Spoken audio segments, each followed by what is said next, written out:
It's break time. Welcome to our newest episode. It's your co-host, Rissy Ray, Hey, hey. and yours truly, Kaninja. Today, Rissy and I are going to talk about something called love languages.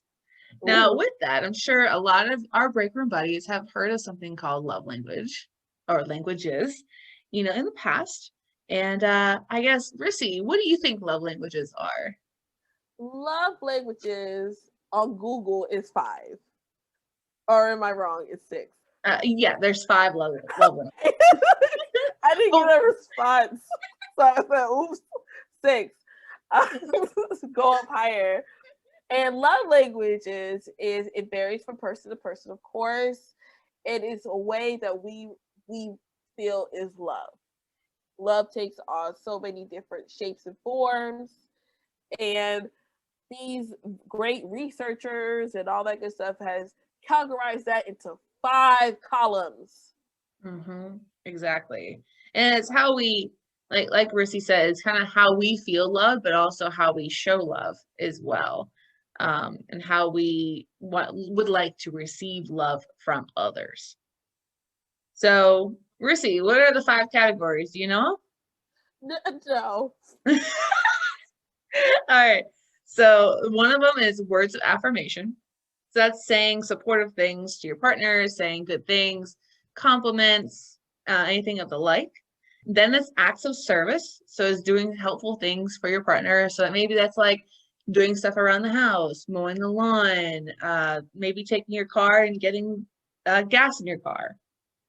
The other one is receiving gifts. So that's giving your partner gifts and tell them that you were thinking about them. So that's like flowers or chocolate or anything along those lines. Mm-hmm. Then we have quality time. So that's spending meaningful time with your partner. So that's like playing video games with each other, watching a movie, playing board games, or anything of the like. You're spending time with each other. Watching anime. Watching anime. Plug in Ooh. for our previous episode. Then the last one is physical touch. So it's being close to and caressed by your partner. So that is getting hugs, keeping, putting a hand on the other, just making kind of having that physical presence with each other. Now, I got these definitions, just so everyone knows, I got these definitions from psychologytoday.com. Yes, another .com. Gotta trust it. Gotta trust it. So, but these are the most famous love languages out there. So, I guess with those love languages, how true do you think these are? Do you think that like maybe there's another one out there, or do you think that they kind of speak to you a little bit, Rissy? I do believe there's one called all of the above. Okay, that's everything, and that's how I feel. Because with I love don't language, think there's a D answer or like an F answer. well, I mean, to me, I do feel when I took the time to like read, like when we spoke on this earlier, like just going through it. Yeah, I feel like that it does hit almost every person hmm in some shape or form. I do see that there may be where, for example, for myself, I feel that I want everything, but there may be level of importance mm where someone may hear all 5. It's like, I want that. That is what I want. hmm But when you go and say, hey, would you rather what, cuddling, or would you like him to take out the trash? Him or her, whoever, take out the trash. hmm Oh, well, I would prefer them to take out the trash, clean up versus cuddling with me. Okay. And so you're taking different pieces from the different columns, right? hmm And then now there's like an importance where you do instances you do figure out your love languages, and then you also see like what's most important to you. And then um in the same way, you can kind of with your partner figure out what do they prefer and see if that's something that you can do. Right. And that's the kind of the key is it's not like it's what you have instead of, it's more or less what is more important. So all of them could be very important to you, but if you had to choose, what is more important? Which one speaks to you a little bit more than the others? Right. Because I did have a friend where, well, I did have a friend, we were speaking and stuff like that about love languages. And again, her statement was probably the same as mine, where it was like, all of it. I prefer all of it. And I was like, okay, well, this is great information that you're giving me. So now with your partner, can you look at like what they're like kind of get into the same conclusions like we did, without fighting, because you know so we can bring anything could be an argument, right? Especially during this unprecedented times, anything could be an argument at this point, right? Right. And so I think the best tool for when it came to the love language, not for yourself, but also for your partner as well, to see if, let's say someone's their love language is words of affirmation, for example, anyway. For me, I'm not verbal in that sense. To me, because you're an adult and I'm an adult, you do adult things. So don't compliment each other. Yeah. How dare you compliment someone? You're an adult. Like, I'm just like, okay, like you're with, like, to me, like words of affirmations, you know, or like at work, acts of service. No, I'm sorry, it's acts of service, right? To me, and I might get some slack, but that's okay. We're a team. So right now, if we're two adults plus or minus some kids, if the dishes are full, they have to be clean, unless we are a plastic house, okay, where we're using plastic cups, plastic plates, plastic spoons, plastic forks, okay. I feel like as an adult, we're a team. Dishes have to be done, right? Regardless, right. My car, if you know that the little ones or whatever, I've had a bad day, you have a bad day, or whatever, it's been a rough week, your car is dirty with trash. What is trash?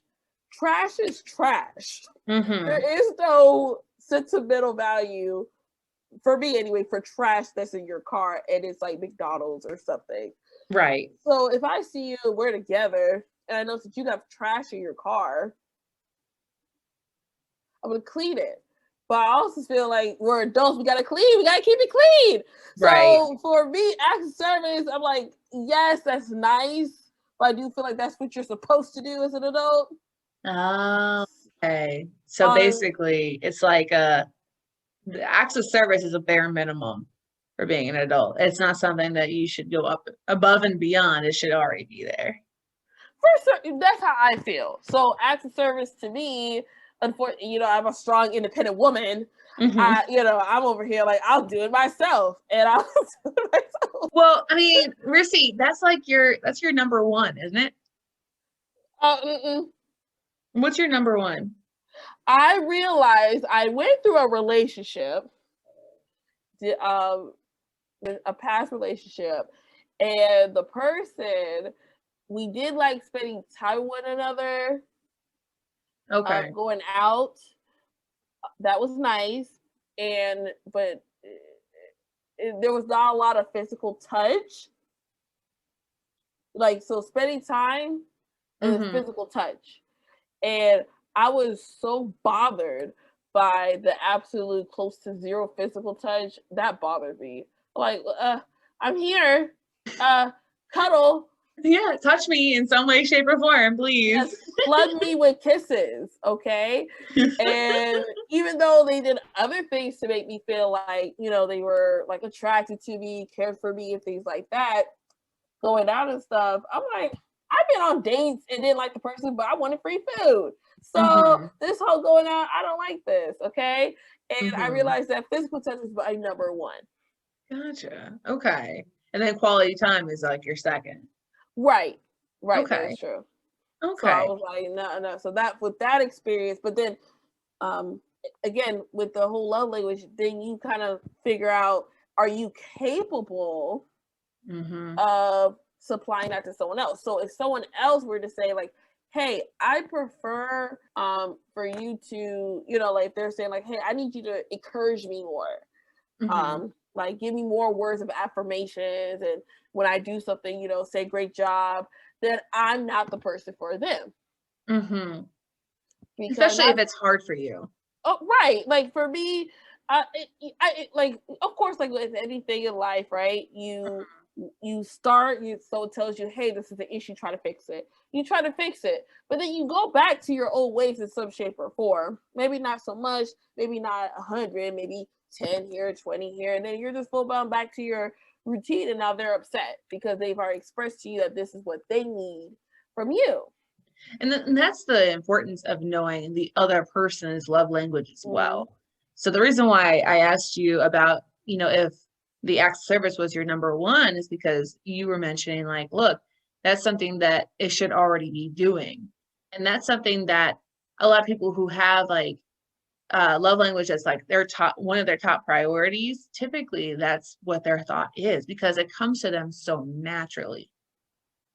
So it's a natural thing. Like for mine, and we'll go more into what all of our love languages are in the second part.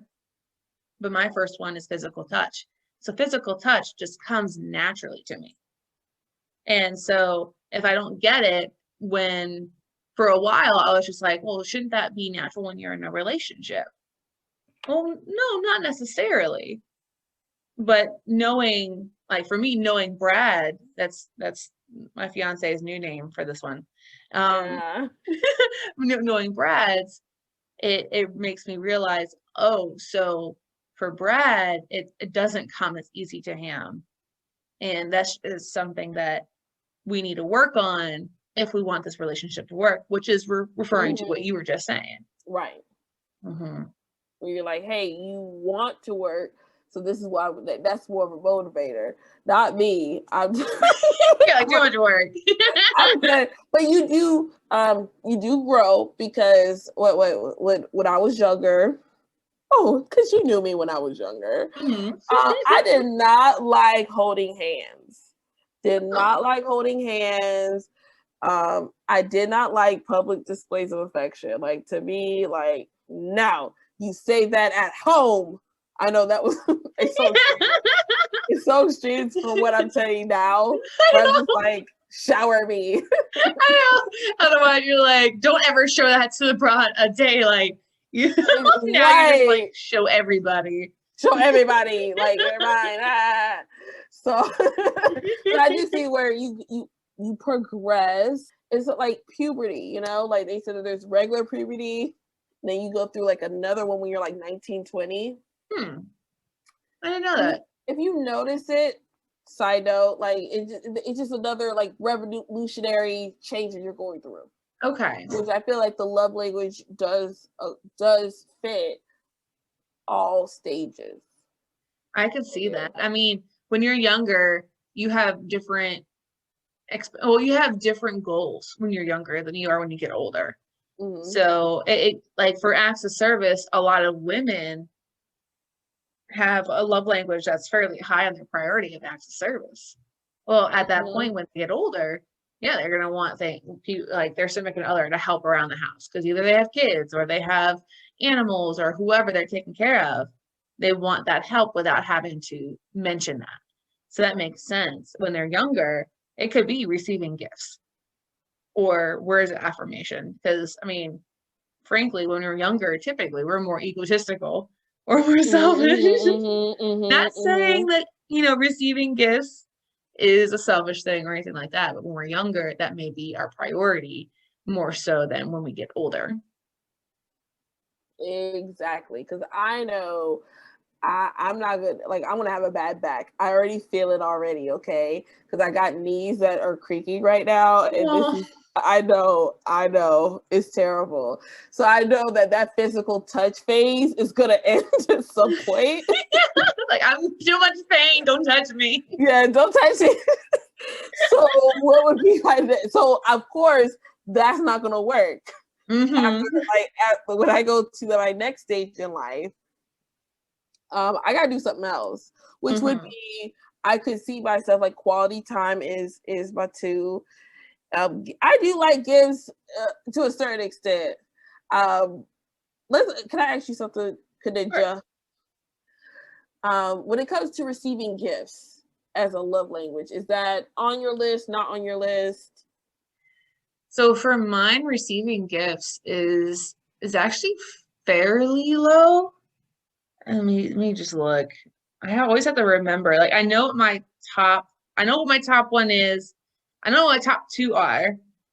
But I Okay. know receiving gifts and words of affirmation kind of go back and forth. But definitely receiving gifts is not my last one, but it's definitely not my top two either.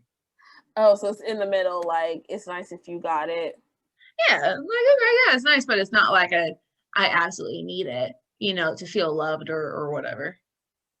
Oh. Mm-hmm. It's like for me, it's just I don't mind, and that's the crazy thing because when you really look at yourself and really think of how you would feel when like how you feel doing reciprocating, like are you a gift giver?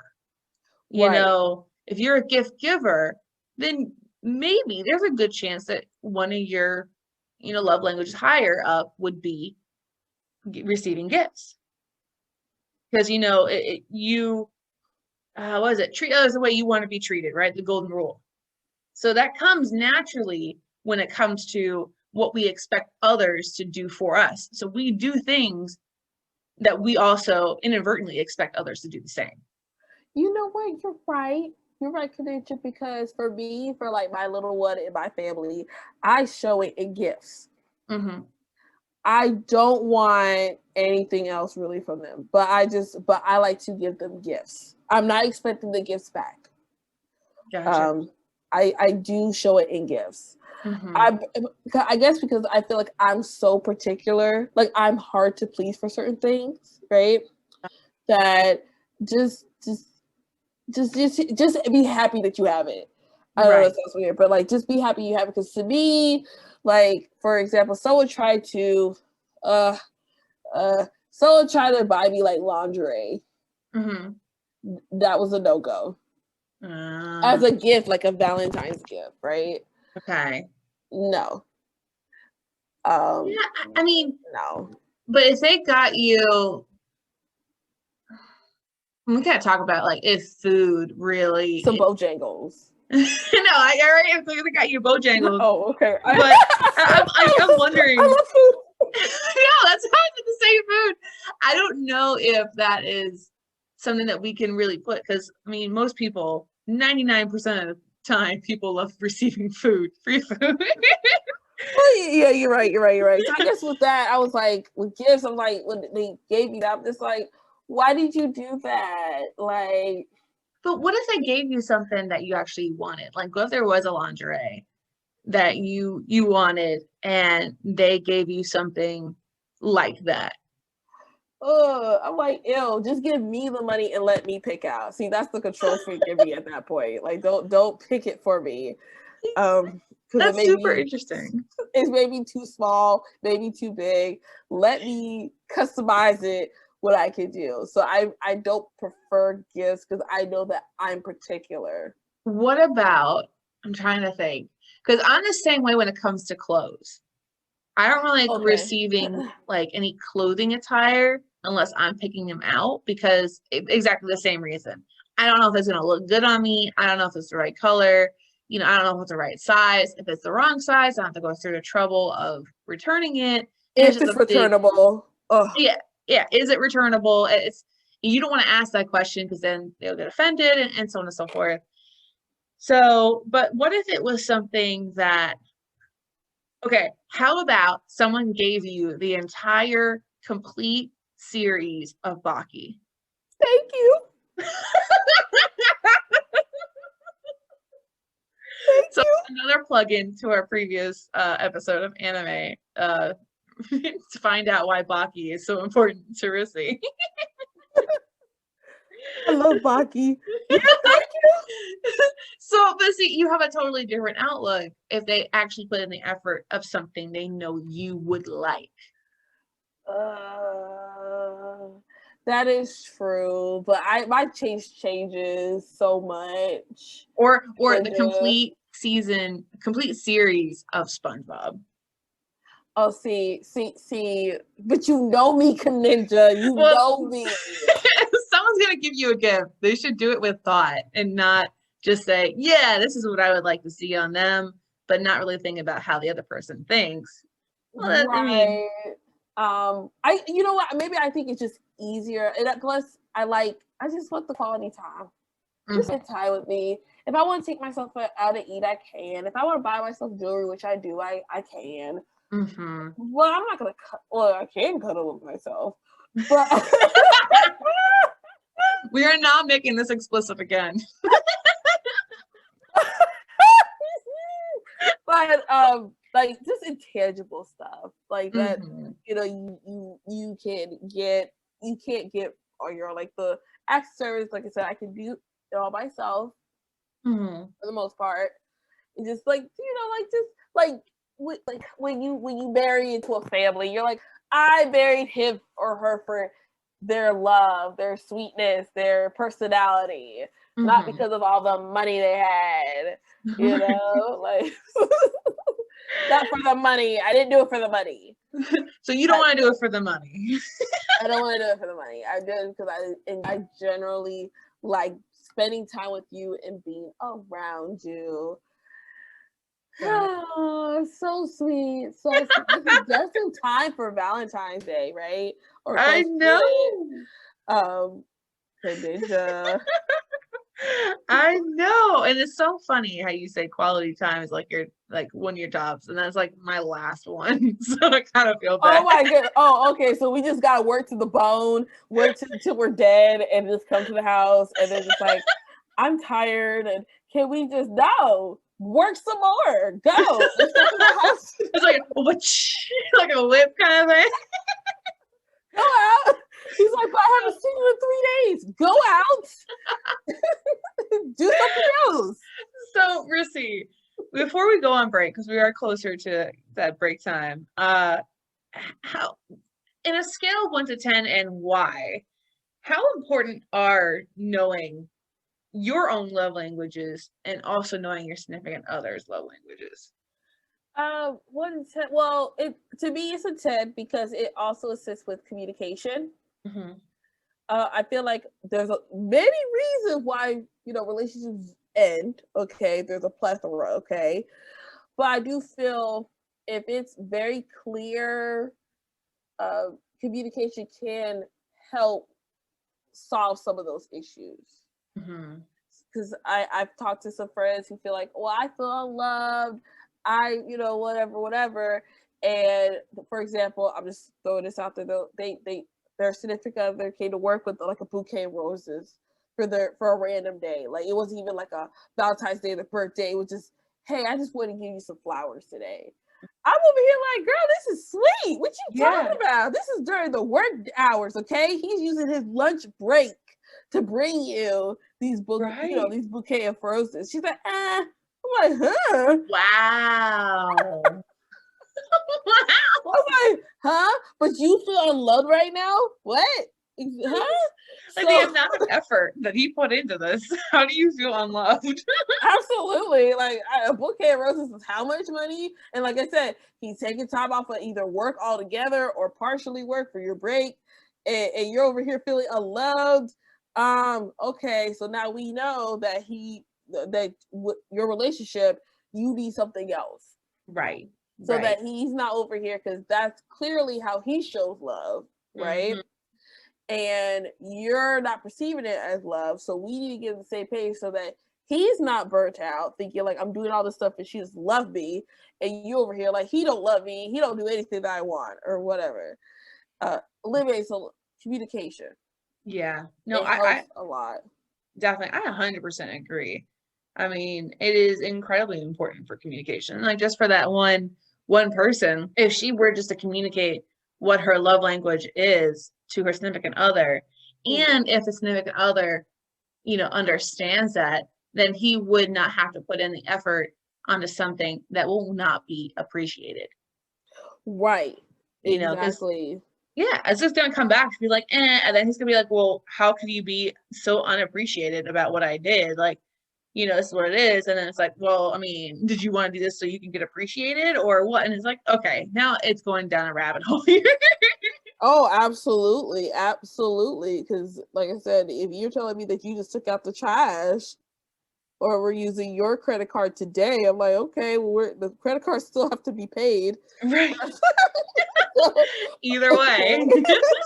So, okay, all right, that's good. So I feel like it is a 10 because that's still knowing them it's in addition to knowing what they like and what they don't like, right? Right. If they feel like I hate the color green because of a bad experience, why would you, knowing this information, paint the inside of the house green? Right. You just don't. Or get that person a green shirt. And you'll love it because it's in your size, right? Right. You're like A for effort, right? Because you're saying like, okay, you gave me a shirt that isn't my size, my size, but you know this. So that goes, I feel like that is in the category of just knowing your partner, knowing the likes and their dislikes, favorite color, their favorite treat. It goes alongside that. Unfortunately, a lot of people, the whole love language topic in general is new to some people. I see it newer to like older couples. And I was like, hey, you take a quiz. They're like, a quiz? I'm like, because they were trying to figure out what. And I was going through what I usually do with my other friends, and they weren't getting it. I said, okay, this is not going to work. This is not going to work. Yeah, exactly. But yes, like I said, it is definitely part of the compass person, because you know all this different stuff about the person. That should be something you're aware, so that you know that, hey, even though this is not really how I show love, I know that this is how they perceive love, and that's okay. I'm okay with that. So I can't wait till we start being super, super, super nosy and Kaninjas in Brad's life. Like I'll only be talking about our love languages. That's about it.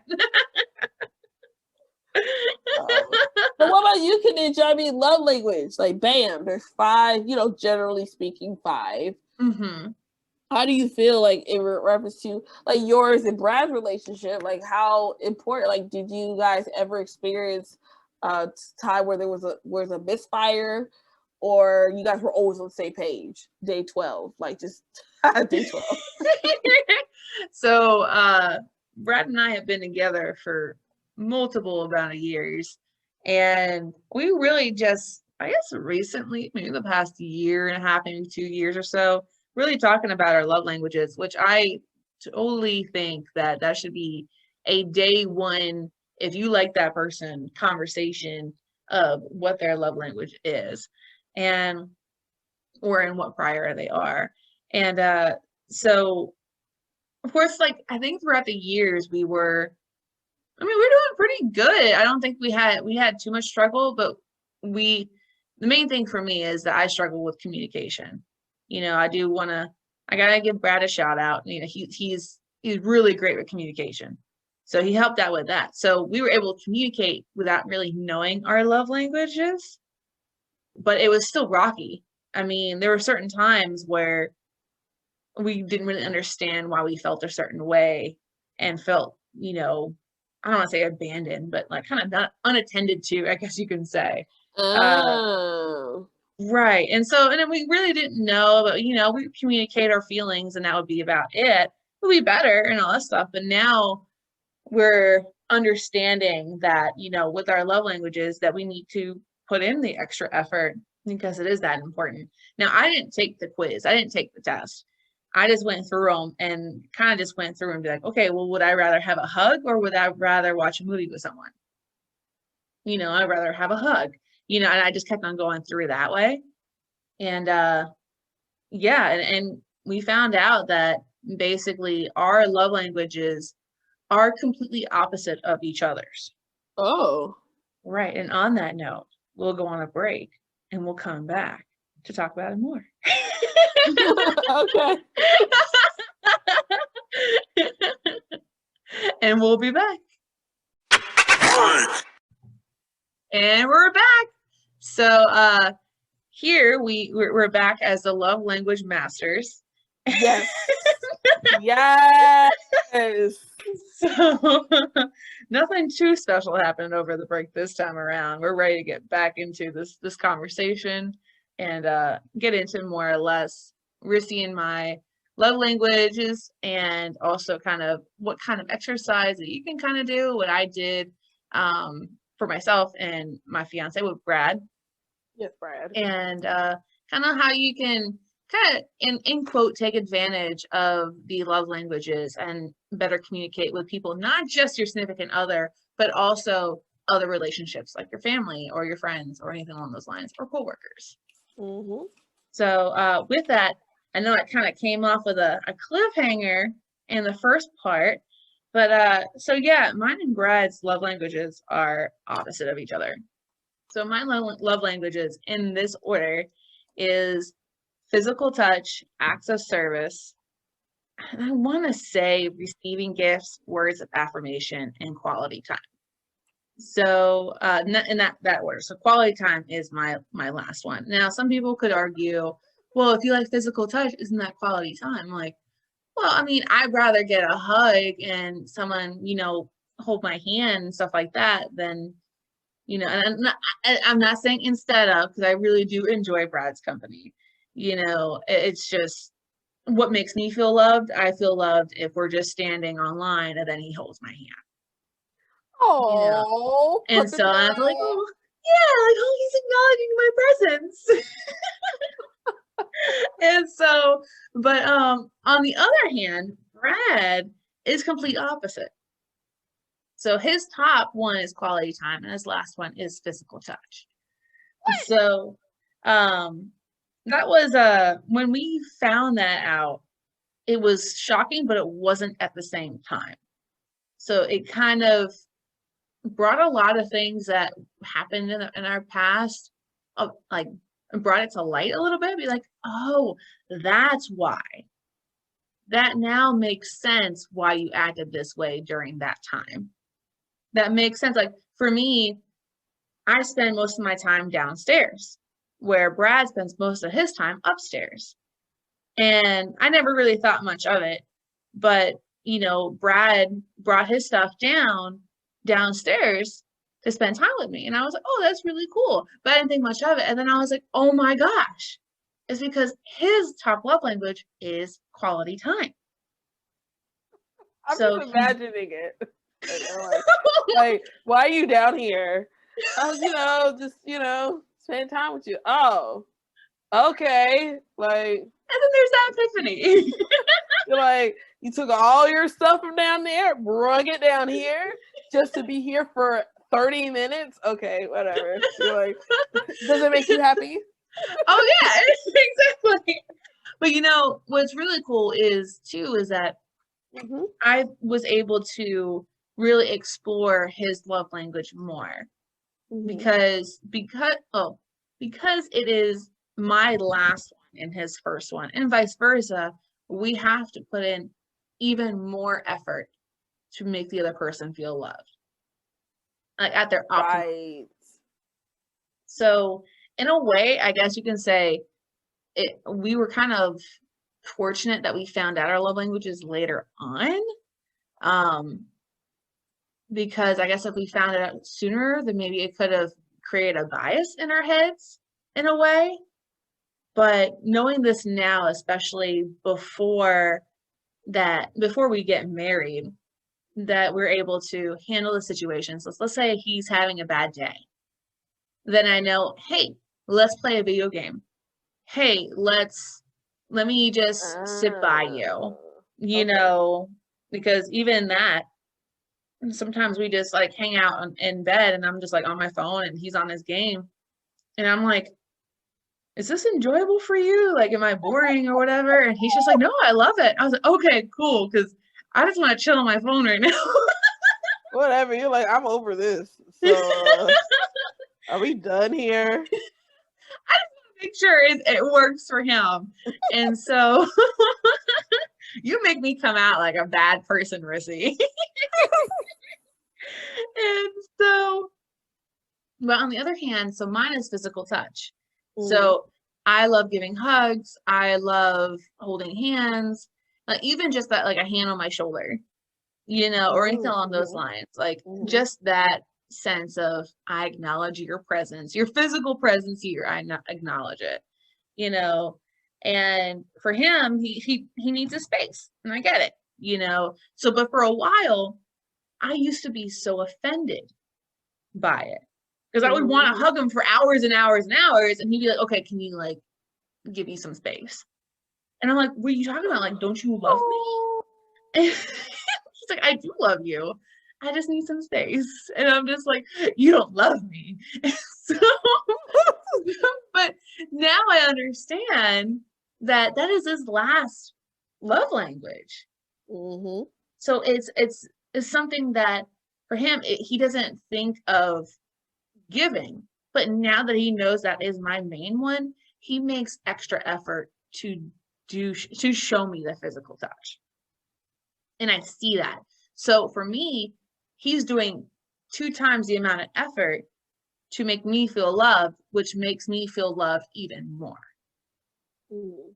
Especially So, since Kaninja, it's the opposite. It's completely opposite.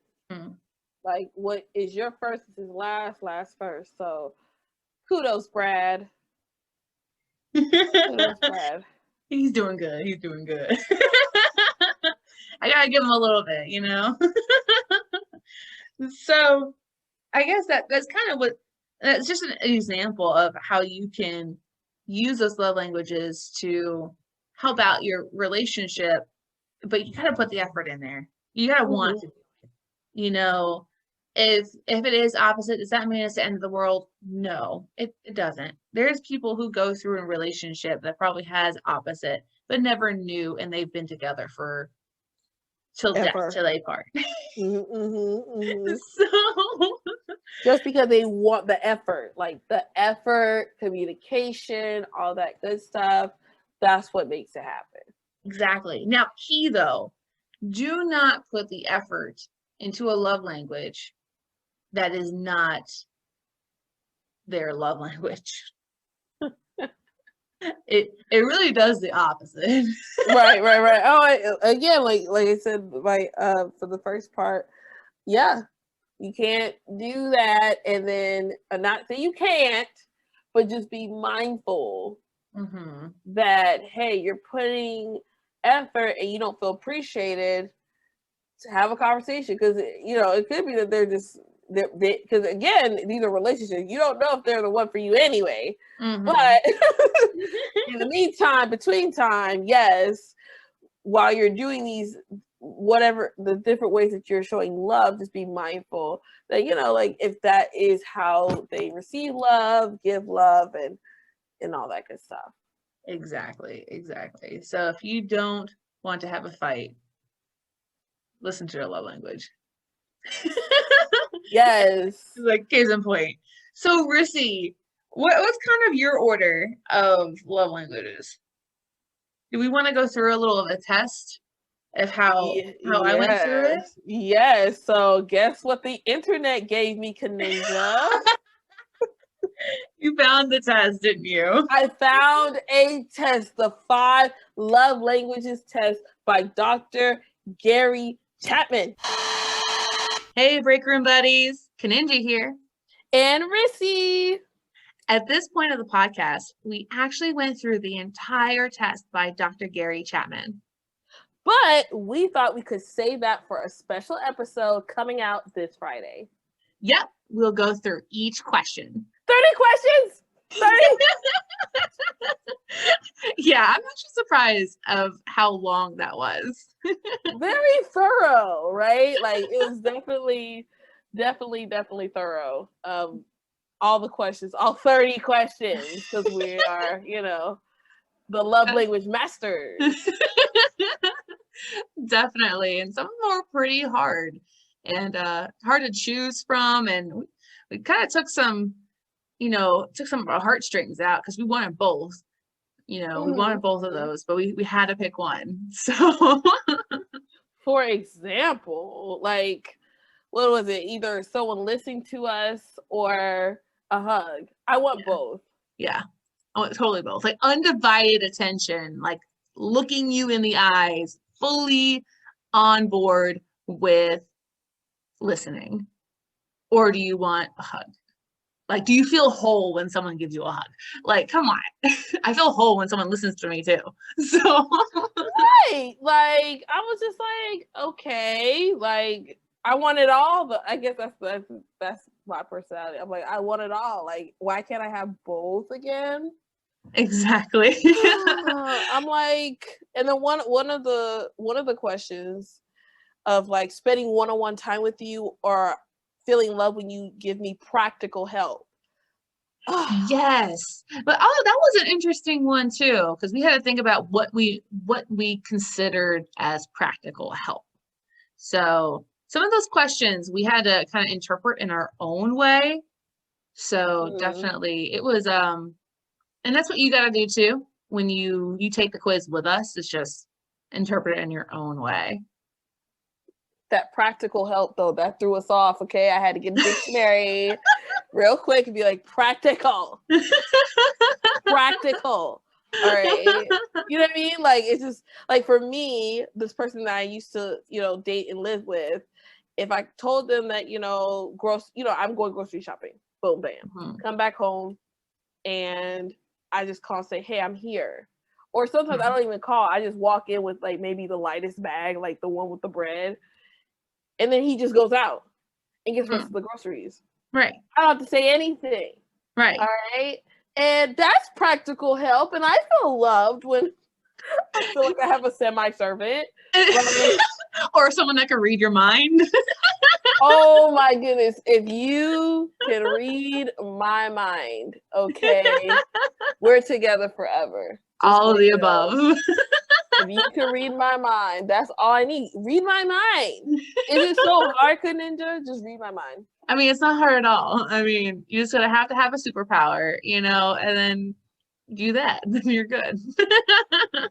This is probably why our breakthrough buddies are like, and that's why Rissy Ray, you single. And that's why we're doing our podcast. That's why. That's why. Right there. I just read my mind. Do everything for me.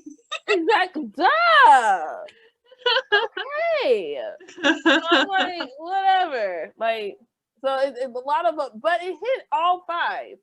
So, because I do feel like a lot of it overlap. And I was like, okay, like you said earlier, Kaninja, scenarios.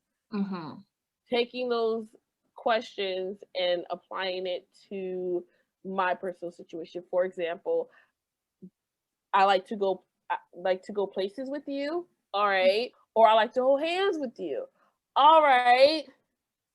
But you can do both.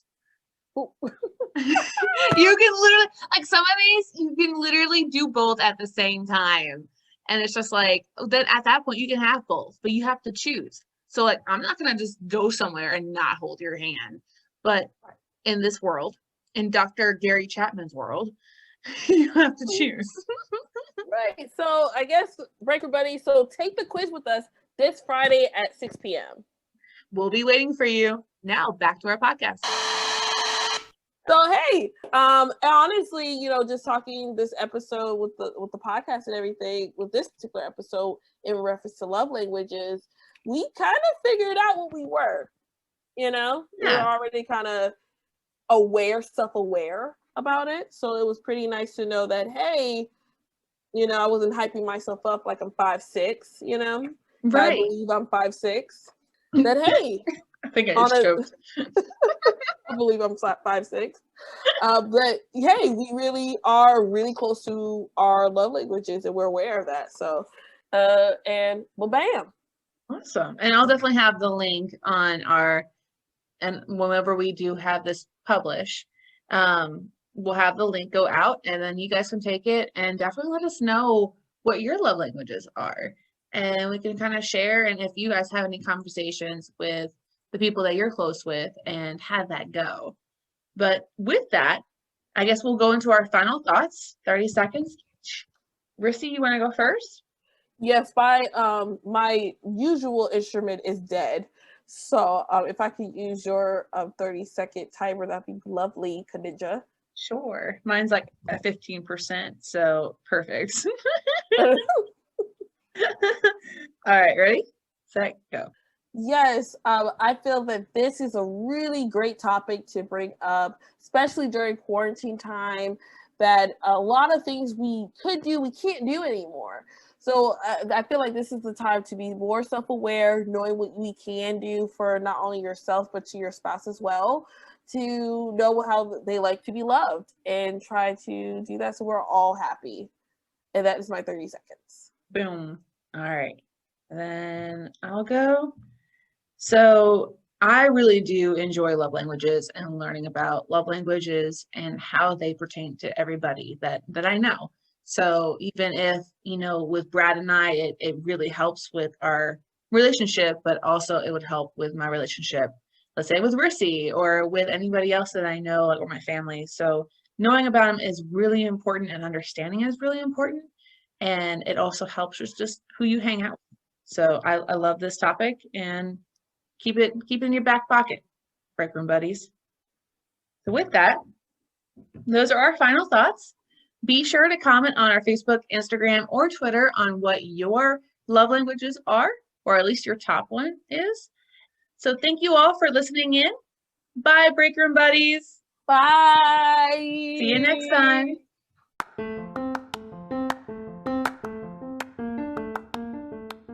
Thank you for spending your break with us. Time to get back to the grind.